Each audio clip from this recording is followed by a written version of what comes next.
We have to consider that the EU indeed have done a lot to address this issue, starting mainly from 2005, 2008, when the first so-called comprehensive approach on WPS was born in the EU. And especially in the post-Lisbon structures, women, peace and security, which now mainly referred to as gender mainstreaming in general in EU processes, including CSDP Missions and Operations and EU external action as well. I would say it has a whole package.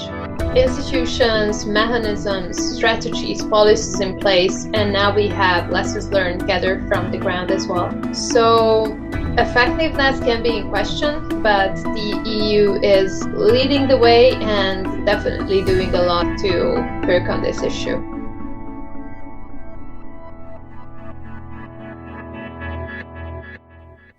Welcome to the Diplomatic Academy, The Conversation. I'm your host, Petros Petrikos. This episode focuses on the role of women and their participation in CSDP missions. I'm pleased to say we have an expert with us for this topic who is enthusiastically researching this for her PhD and also happens to be a friend and colleague from the Doctoral School of the ESDC, Veronika Hornyák. Hi, Veronika. I'm very excited you're finally part of this series of our podcast. Hello, Petros. Thank you so much for this opportunity. It's lovely to be here, and I'm looking forward to have an exciting discussion about this very important topic. I'm glad to hear that. Just a few words about Veronika. She is a PhD candidate at the Doctoral School of Military Sciences at the University of Public Service in Ludovika, Budapest, Hungary, and a Doctoral Fellow at the Doctoral School on CSDP at the European Security and Defense College. She holds master's degrees in international public service relations and international security and defense policy, and a postgraduate diploma in sports diplomacy. Her area of expertise is in European security and defense, and her PhD research focuses on gender mainstreaming in EU-led military missions. Veronika also completed internships in Europe and overseas, including the Hungarian Academy of Sciences, the Consulate General of Hungary in Barcelona, and the Permanent Mission of Hungary to the United Nations in New York with Erasmus and Campus Mundi Scholarship. Alongside her doctoral studies, Veronika works as a consultant on capacity building projects in the fields of internationalization, education, and gender equality. Most recently, Veronika has been nominated for a Fulbright scholarship with which she is planning to complete a non-degree program in Washington in the 2023 to 2024 academic year. So you're pretty much very active in the field, Veronika, but if you don't mind me asking, could you tell us a bit more on how your work and your current research focus was developed? Maybe what sparked this specific interest for your PhD, and at the same time, if you could also share a bit more on what your work is currently focused on, that would be great. Yeah, sure. Thank you. Thank you again for the opportunity. So I would try not to repeat what you just said in this very kind of introduction, but I would just say one thing which I usually like to emphasize, because in my career, I had this shift from international institutions / international relations to security studies later on. And that was very much connected to my experience interning for the Permanent Mission of Hungary in New York for the United Nations, where I was lucky enough to cover some Security Council meetings, and that's where I picked up, or I got familiar with the Women, Peace and Security agenda, which we will hopefully also touch upon today, talking about this very interesting and important topic. So there and then my interest turned to security studies and the role of women in conflict resolution and peacekeeping. And most specifically today, I have a more European focus. So I would like to focus on the European regional level, a little bit more the transatlantic sometimes. But in principle, I deal with EU external policies, especially EU CSDP Missions and Operations. And usually I like to focus on I would say I have two permanent lens through which I like to focus on these topics. And these are gender perspective and military perspective. Well, I do believe that we have a lot of very good research and very rich literature on EU CSDP Missions and Operations from gender perspective, but still the military and the intersection of EU studies, military studies, and gender studies is yet not researched that much. So I tend to focus more on that in my work. In a more broader term, as I mentioned, I like to focus on European security, and I like to consider it as a part of the transatlantic security architecture. And most currently, I focused on a couple of case studies. I'm now working on a policy brief on EU training mission Mozambique, which is the most recent training mission of the European Union, a very specific one. And lately, I've been also focusing on Cyprus, as I think it's a very interesting country context, researching women in peace operations or women, peace and security in general, as the UN mission in Cyprus, the UNFICYP, is leading by example by having several female leaders across components. Besides that, as let's say, wearing my consultant and a bit more project management related hat, with my university, I work on a project called EU Secure Project. This is an Erasmus Plus strategic partnership project. And it's a very important one because it focuses on interdisciplinary training and raising awareness on security issues in the European Union, mostly focusing on university students and like youth in particular, which is, I think today is very important to have young people who are interested in and are familiar with issues we're facing daily basis. Yeah, it's very good to hear about all these things that you're saying, because it's clear to me that you've identified a gap where you're hoping to fill in with novel knowledge, but at the same time, new approaches. And it's good to, both you and I, you know how we've seen in our respective work that this is also reflected different misunderstandings or mishappenings, not just in research, but also in policy. And there's a sizable gap, especially when it comes to within security studies, when we look at women's participation, when we look at gender, questions of gender, there is a gap, and it's just not addressed enough. And to me, it sounds very weird because among my very first experiences and interactions with the concept of gender, feminist security studies, and so on, and international relations, I remember we had a lecture in my first year at the university when the topic was actually just that, feminist approaches to international relations, and over 50% of the normal attendees, of the students, didn't even show up. And that's a problem. Because if you see this in academia, then you definitely see this in policy. And it also impacts policy in different ways. And I guess this brings me to my first question that I wanted to ask, which is admittedly a bit of a challenging question. We love challenging questions. We do love challenging questions, yes. How effective do you think, given your interest in the EU, do you feel that the EU has been in encouraging the fair participation of women in its external action service, but also more specifically within CSDP circles? I would say, even if I consider myself someone who tried to look at European Union and European Union institutions and processes from or through critical lens, I do believe that the EU had done a lot, and we can say whether or in which context it was more effective, but or not, in encouraging participation of women in CSDP, including missions and operations. What we have to acknowledge that since the birth of the Women, Peace and Security agenda, which basically created boosted the discussion of women's participation in security and defense from 2000 with U.S. Security Council Resolution 1325 and then 9 subsequent resolutions, we can say that the EU started to address this question early on, when it was still referring to security and defense as European security and defense, and later on common security and defense. So I do believe that the EU have done a lot. we have to acknowledge that there were some theaters or missions or operational areas or areas of operation where the EU have or could have been or could be a bit more effective. It depends on country context, depends on intensity of the conflict, it depends on historical heritage of that certain conflict. So the effectiveness is different in every country case or every case, let's just say that in a very simple way.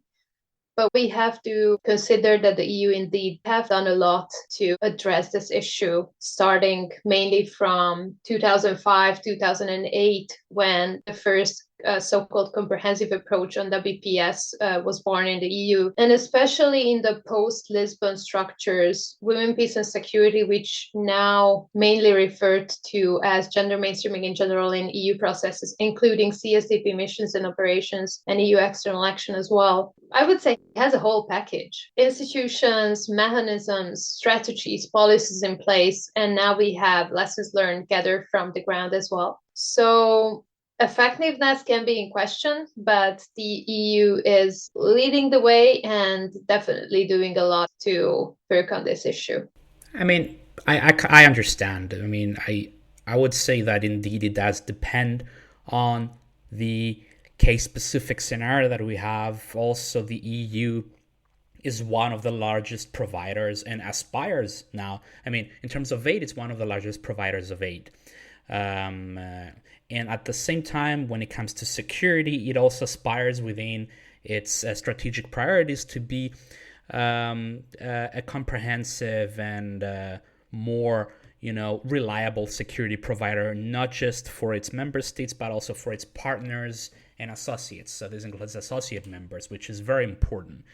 And within the CSDP context, you're absolutely right. It's not easy to specify, and it's not easy also to measure effectiveness, because when we ask this question, how effective it is, and which is why it's very challenging, you can't really measure it unless you have concrete results, and those results are transposed or essentially transferred, I would say, to the institutions within the case, within the country case that is specific. And for that, I guess, especially when it comes to individual missions, new approaches, new frameworks have to be crafted. And obviously, there are also existing frameworks and policies that give shape to how CSDP missions should be on the ground, but also, behind the scenes and in the setup. And I guess this brings me to this other question on the specific framework and policies. What are those in place when it comes to promoting and measuring women's participation across CSDP missions? And it's also perhaps interesting for our listeners if you are able to elaborate on when these policies were first introduced, and if there's a direct connection to the Women, Peace and Security, the WPS agenda, because within the agenda we see there's a lot of connection across, not just within the EU, but a lot of other countries, a lot of third countries refer to the WPS agenda as a foundation of pushing for more women's rights, for more representation, for more participation, especially within the fields of security. Yeah, well, whenever I talk about or teach about or present about this topic, I would like to just touch upon very briefly on women, peace and security, and that's just to make our audience understand what are the main pillars. So when we refer to women, peace and security agenda, we refer to UN Security Council 3025 from 2000, what we call the milestone or landmark resolution of the UN Security Council, and there are 9 subsequent resolutions, as I already mentioned. But what is also very important, that WPS agenda focuses on 4 pillars, and I'm very glad that you already mentioned that EU is one of the biggest humanitarian donors in the world. Because, for example, one of the pillars of WPS agenda is relief and recovery, which is very much connected to the humanitarian issues. and topics. But the rest, the other three pillars, protection, participation, and prevention, are those which are also included in how the EU reflects on WPS in its, let's say, regional implementation. Because when we take a look at WPS in the EU or gender and security in the European Union, because in the European Union lately it was mostly referred to, the topic was mostly referred to as gender and security. So we have to kind of understand that it started as the regional implementation of the Women, Peace and Security agenda, this normative agenda on how to integrate women into peace resolution or conflict resolution, and how to protect them from the disproportionate effect of war, as well as how to integrate more women into different decision-making levels and different components in peace operations. So this was the main idea, and it all started early 2000s. And it was interesting that you referred to your experience about encountering women, peace and security agenda first in the classroom, because in my case, it was very different. I met this topic in Security Council resolutions and in policy, in a very much, let's say, policy and politics connected environment. And then I needed to put together the literature and the academic background. So in my case, it was a very different kind of first meeting or first date with WPS. So the EU started, as I mentioned, in 2005 and mainly 2008 dealing with WPS with the so-called comprehensive approach on women, peace and security in the European Union, which after the post-Lisbon structures and the Lisbon Treaty and institutionalization, including the establishment of the European External Action Service, it kind of have become the integral part of how the EU reflects and reacts on crisis management and conflict situations. And as you already highlighted, and I think that's also a very important point, that it's not only an internal security issue, but it's also reflected in the EU external action in terms of neighborhood policy, like direct with our direct neighbors, and also host countries, which are partner countries. So basically any country in the world, such as Mozambique or other countries. After the External Action Service was set up, some institutional mechanisms and most importantly, some indicators to measure women, peace and security implementation in EU CSDP and EU external actions were created. They were also revised, which shows in 2016 these indicators were revised, which means that the EU wanted to follow up and not only kind of put some principles on the table, but putting it in practice. And these indicators, as I mentioned, they were revised and they are still used, but now today, which shapes the, let's say, the policy and mostly the strategic political approach on women, peace and security agenda in CSDP missions and operations is the so-called EU strategic approach, or which was created in 2018, and that was it's kind of the new comprehensive approach. So now we have strategic approach on WPS, which is also integrated in the let's say strategic system of the European Union. So if I would have to emphasize the three main documents to guide someone who wants to take a look at what the EU does on EU in its external action and CSDP and women, peace and security, it would be the Gender Equality Action Plan.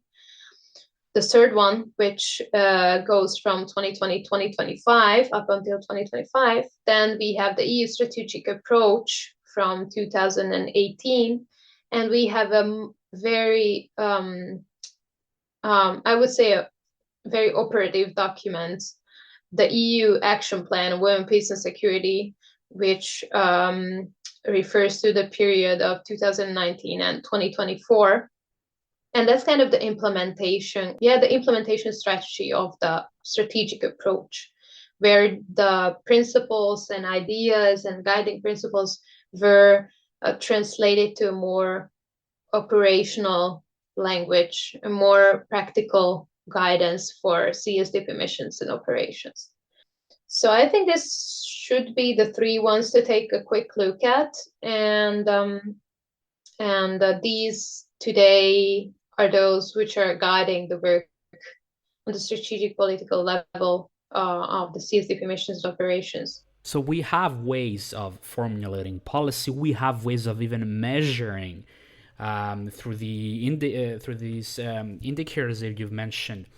But at EU level, do you think that there is a way, and if there is, how does this happen when it comes to encouraging women's participation in CSDP missions, but also beyond in general when we look at security and defense?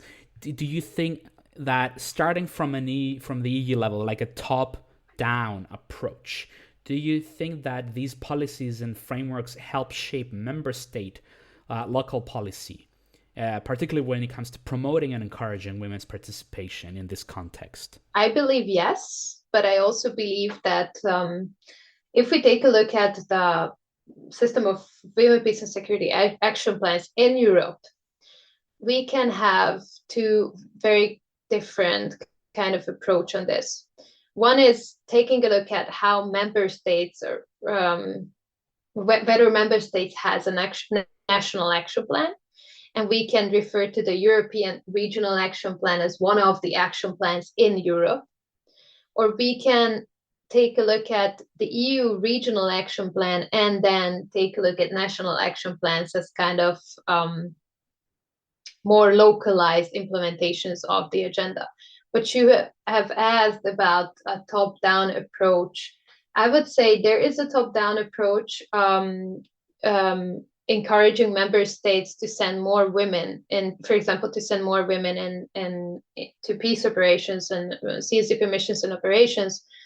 But I would say this is more like an encouragement than and guiding principles and guidelines and recommendations.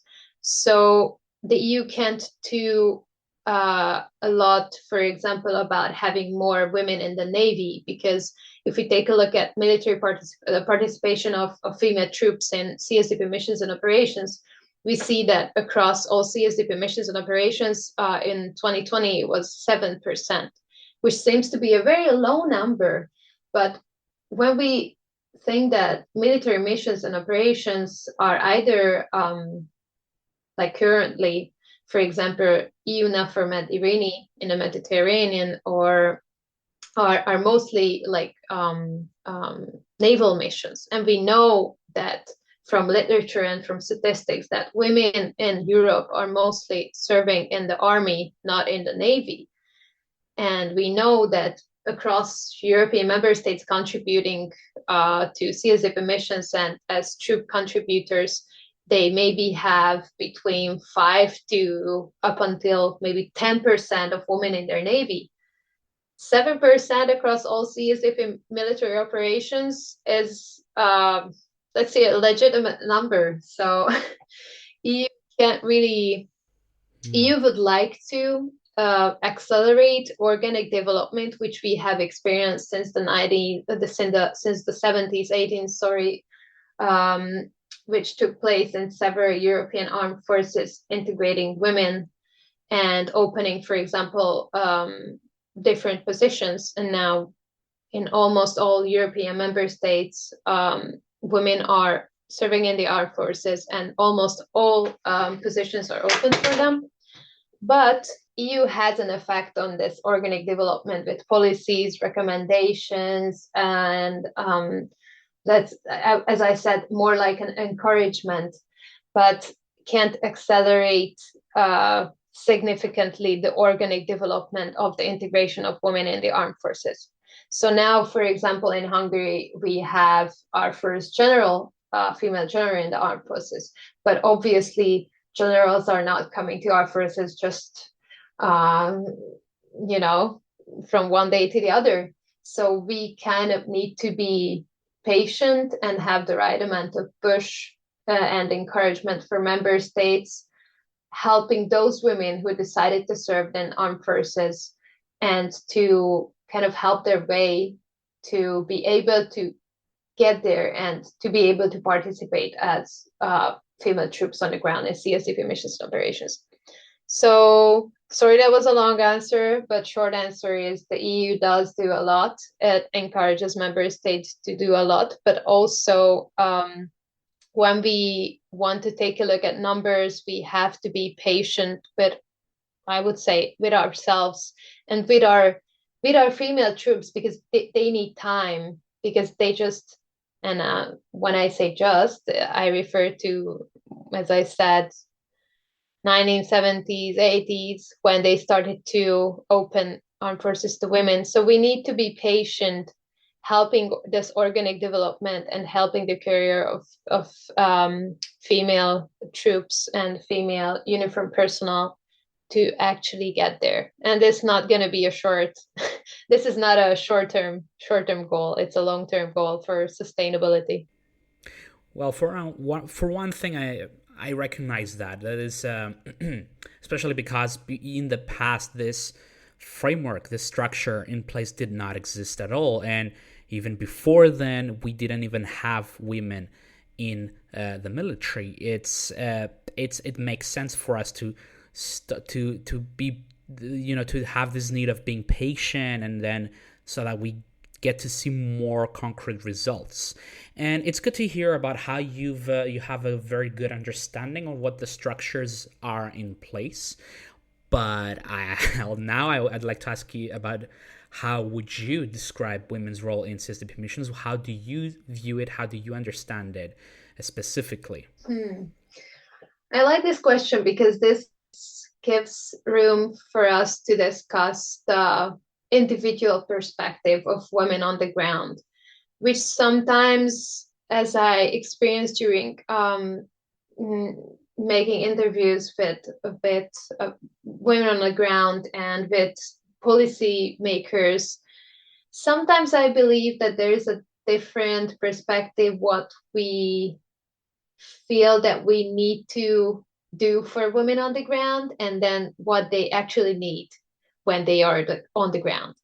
So first of all, most of the women who are in CSDP missions and operations, how would I describe them? They are there to serve. So they are there and they just want to do their jobs. They are there across all the sectors, all components, from civilian to military, from administrative to higher level positions. So now we can actually say that if you ask me what's the role of women in CSDP missions and operations, I would say they have role like everywhere. So they are everywhere. They are contributing from bottom up, top down, military, civilian, from all the sectors and so on. The second thing that they are there and they are doing their job, whatever is that, maybe they're a civilian expert in a monitoring mission, or maybe they are doing training for armed forces in Mozambique for counterinsurgency. So their role can be, let's say, differentiated based on their tasks. But I would say that most female troops in CSDP missions and operation has this secondary hat, or we can say that they all like dual-headed positions or in dual-headed positions, because they also has this unofficial role of leading by example, even if they don't want to, and even if they want to, because if you think about it, if you're a single female soldier in a mission, for example, or maybe there are two of you in a mission, it's indirectly a kind of spotlight. Some people maybe like that spotlight, some people maybe don't. Some people wants to be that person who are all the pictures because they want the pictures to be representative. So they want to have a woman on the picture. So maybe they are those soldiers who wants to be that woman on the picture, but maybe they are not that soldier. Maybe they just want to do their job. Maybe they just want to deal with the trainees. Maybe they just want to, maybe they explicitly doesn't want to be that kind of soldier who is just put there because they are women. So I would say that besides the actual task, female soldiers are carried out or carrying out on the ground, they have this unofficial position or role as being the women in the mission. And sometimes, based on my experiences with discussing these issues with these female soldiers, for example, these create an additional burden on these female uniformed personnel that is not always good for them. So when we want to put a female soldier into spotlight to be more representative, to show that yes, we have women on the ground, we are leading by example, which is one of the goals of the strategic approach on women, peace and security in the European Union. But maybe that women just doesn't want to be that woman, or that woman doesn't want to be that woman, sorry. And they feel it as a burden because they just want to serve as a soldier, not as a female soldier. So besides their tasks, they usually have to be the woman of the mission or the women in the mission whenever they want to or they don't want to. And well, this is an interesting duality of whether because of course we want to have representation and we want to tell the story of those women who were fighting extra hard to get there and fighting extra hard to get into a combat unit, and they needed to prove that they have to be there. And most of the times these women said that they had to work extra hard, but these women usually also said that whenever they are deployed and whenever they are on the ground, they just want to do their job because they mostly enjoy their job, which is great. So yeah, I think that's this individual perspective is a very important one, which we do not discuss enough. No, you're absolutely right, and it's something perhaps that we would. It's not discussed enough, but at the same time, it's perhaps an additional need in terms of within the overarching theme of how do you promote and encourage women's participation within a CSDP context. First and foremost, you should also listen to how women feel about the overarching context and structure that engulfs this whole process. The pressure that they feel, as you've said, sometimes to be exposed in pictures just for the sake of showcasing that the mission also includes women. Well, it's obviously a good thing, but not every single person is willing to be to have their picture taken, and that's absolutely fine. It's we're talking about different personalities, and that has to be acknowledged. Also at the individual level, something that I call academically, I refer to it as the agency of things, because we look at the structure. Now we have to also consider the agency and how, not just at the individual soldier level, but also at leadership level, how women feel. Yeah, and if you just let me add a quick comment to that. Whenever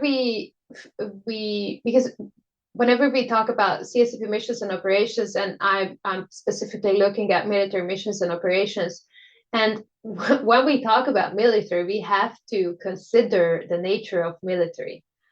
That in military, the uniform is uniform for a reason. It's called uniformed personnel for a reason. And most women in the military, they want to as I said, want to see as soldiers carrying out that task, whatever task they have, and they don't necessarily want to have a spotlight on that aspect that they are women.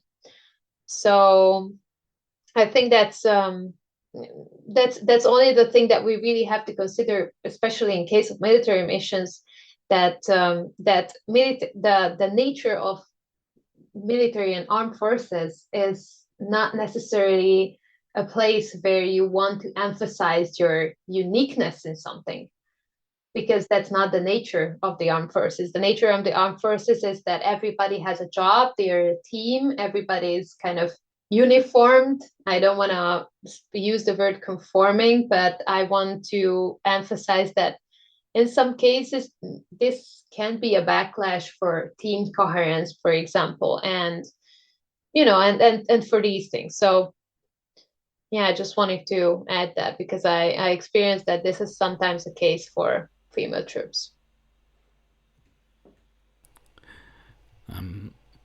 Great. So I'd like to ask you a final question on specifically how do you envision, looking further into the future and perhaps realistically as well as things currently stand, how do you personally envision, given your expertise and your research, a revised role for the External Action Service when it comes to prioritizing specific security and defense needs for women in missions and beyond? And maybe if you also want to address any existing policy that could be revised or completely scrapped, depending on how you feel about it, that would be great. Okay, well, you have amazing and very challenging questions for me today. It's the name of the game, as my supervisor likes to say. Okay, well, we like challenging questions and we like the game. So, yeah, challenges.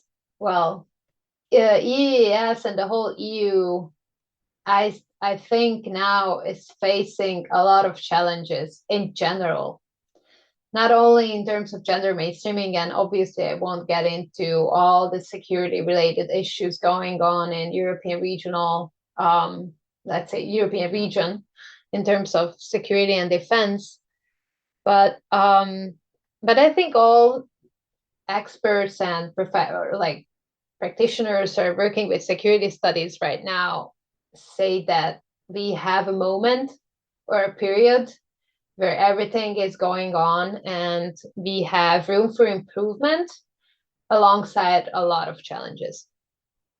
And well, I say that European Union in the last 20 years, especially with the work of EEAS in the last 10 years, has really made this kind of package, which I emphasized in the beginning of our conversation. So we have tools and we kind of identified the needs of, so we kind of know what we have to do. We kind of want to find ways and try to find ways. We have strategies in place, policies in place, action plans, indicators. We have institutional structure now is changing inside the EEAS. And we have cooperation on WPS, for example, with NATO, which is, as the EU's strategic compass also said, is still the first security provider in the region, which we should not forget, and which also addresses WPS. So I think what we have to consider now, and I don't want to necessarily approach this as a human resources question, but this is a big discussion inside EEAS, and also whenever I talk to anyone who is connected somehow to planning, for example, a military operation or a military mission in the EU. So they say, and I could quote this because this is in all the literature I read on gender and CSDP, that gender is a missing capability in the European Union. And if we want to be able to address this, well, then whatever tools and policies and strategies and actions plans we have, without the necessary capable people in HQ, in headquarters, and on the ground, we won't be able to implement it. So if I just have to say one recent challenge, which is not a short-term one to be solved, and which needs to be addressed, and the EU and the EES actually is actively trying to address this, is that we have more people, not necessarily gender experts, but those people who understand that gender aspect and gender perspective is one of the aspects which they has to consider when they do operational planning, for example, or when they want to do human rights training in Mozambique, or when they want to, or in Central African Republic as part of the training missions, or when we want to advise MODs of partner countries we work with. So we need people who understand these concepts at the basic level, at least, and they know why this is important. And whenever I try to emphasize this, I also like to say this because everybody who deals with gender-based streaming and gender studies, I think, kind of experience that we who deal with these things, we don't think that this is the whole world. So I definitely don't believe that gender perspective is the perspective which we have to, just keep repeating and then everything's going to be better. But I do believe that European missions and operation, and this is like whenever we think about civilians or civilian missions or military missions and operations, we need people who understands why this is important and why this has to be one of the perspectives taken into consideration in every phase and every phase of the processes across all sectors and components and missions and pillars.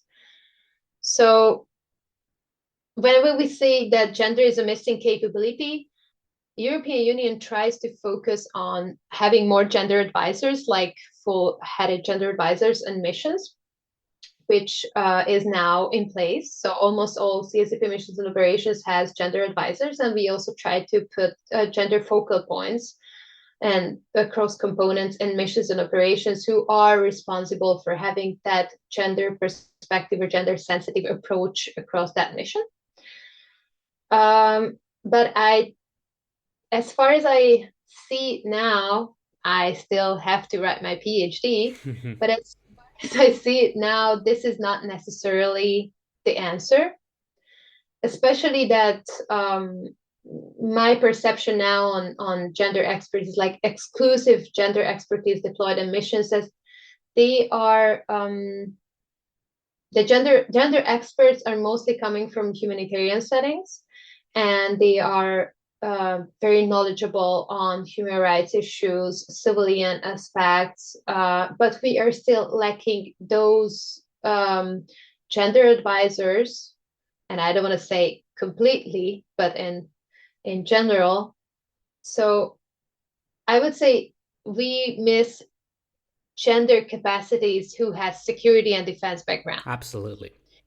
Who understands that gender is not women, gender is not human rights, it's not only humanitarian law, and it's not only relief and recovery, it's also operational planning, operational effectiveness.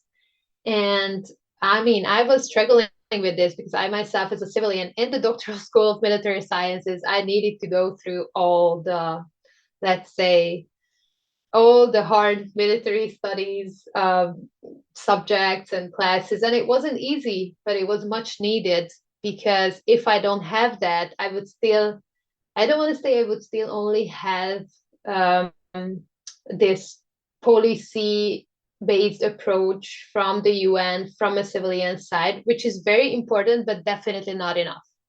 And it's definitely not a comprehensive approach if we only have that. So we need those gender experts or any kind of experts who are specialized in security and defense, and who are specialized in implementing these gender perspective across components and missions, even if it's a trainer who training soldiers for basic military training, or a high-level decision maker who believes that including that one reference to have some kind of gender-sensitive language in a policy or in a strategy, for example, in the strategic compass, that's important. Would you be hinting in a way that maybe we might be needing someone like you who is in fact specializing in this? Oh no, oh wow, this is funny. What you were asking, this is not a place of self-promotion. I'm very happy with the academic sphere I'm in right now. But basically, in the last 2 years, that was the experience and the clear understanding which I got from people who I talked to, and I was able to talk to a lot of people. But yeah, I do believe that I would like to call myself a unique kind of animal who, as a civilian, went to Doctoral School of Military Sciences and deals with gender issues, and people doesn't really understand why I am doing this. But I think that this is let's say an important issue, not because I personally think this is an important, but as we see only, for example, the evolution of warfare, how international community is focusing on peace operations, how we try to implement a holistic approach, comprehensive approach everywhere. Comprehensive approach means that civilians, police, military working together, which means women, men, very different people working together, international people working together. So we need people who understand different contexts and can kind of put on different kind of hats when the country context needs it. Yeah. No one is an expert in everything. That's impossible. We cannot be jack of all trades and expect that we are actually masters of every single trade. And it's interesting what you've said, and also kind of somewhat frustrating, to come to the realization that there have been incidents where, especially when it comes to policy and implementing these things, that there are because of this difficulty in communicating the need to get specialists who actually incorporate the security and the defense dimension of gender and women's participation and so on. It's sometimes you get lost in translation, and there are misunderstandings when you refer to specific security and defense needs, and then it becomes a question of human rights or a question of gender-based violence, which is, of course, these things are very important to be placed in that sphere as well as part of the discussion. But we also have to distinctly mention and define and place into the appropriate context what we do mean by security and defense in this case. Yeah, and if so, let me add this, just a very quick example. Just imagine that we are gender advisors deployed to EU for Althea or military operation in Bosnia, and then we are, or then after that, our next assignment is EU training mission in Mozambique. In EU for Althea mission, obviously in Bosnia, that would be a very different country context in terms of gender equality, in terms of how women's participation in the society is already kind of given.